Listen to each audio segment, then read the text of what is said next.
اور کہتے ہیں کہ اے پروردگار تو نے اس کائنات کو بے فائدہ نہیں پیدا کیا، تو پاک ہے، تو قیامت کے دن ہمیں دوزخ کے عذاب سے بچائیو۔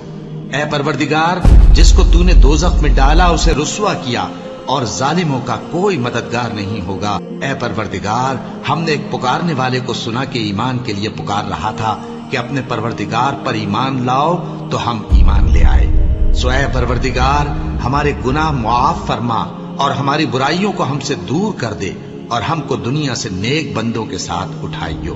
اے پروردگار تو نے جن جن چیزوں کے ہم سے اپنے پیغمبروں کے واسطے سے وعدے کیے ہیں وہ ہمیں عطا فرما، اور قیامت کے دن ہمیں رسوا نہ کیجیو۔ کچھ شک نہیں کہ تو خلاف وعدہ نہیں کرے گا۔ تو ان کے پروردگار نے ان کی دعا قبول کر لی اور فرمایا کہ میں کسی عمل کرنے والے کے عمل کو مرد ہو یا عورت ضائع نہیں کرتا۔ تم ایک دوسرے کے ہم جنس ہو، تو جو لوگ میرے لیے وطن چھوڑ گئے اور اپنے گھروں سے نکالے گئے اور ستائے گئے اور لڑے اور قتل کیے گئے، میں ان کے گناہ دور کر دوں گا اور ان کو بہشتوں میں داخل کروں گا جن کے نیچے نہریں بہ رہی ہیں۔ یہ اللہ کے ہاں سے بدلہ ہے اور اللہ کے ہاں اچھا بدلہ ہے۔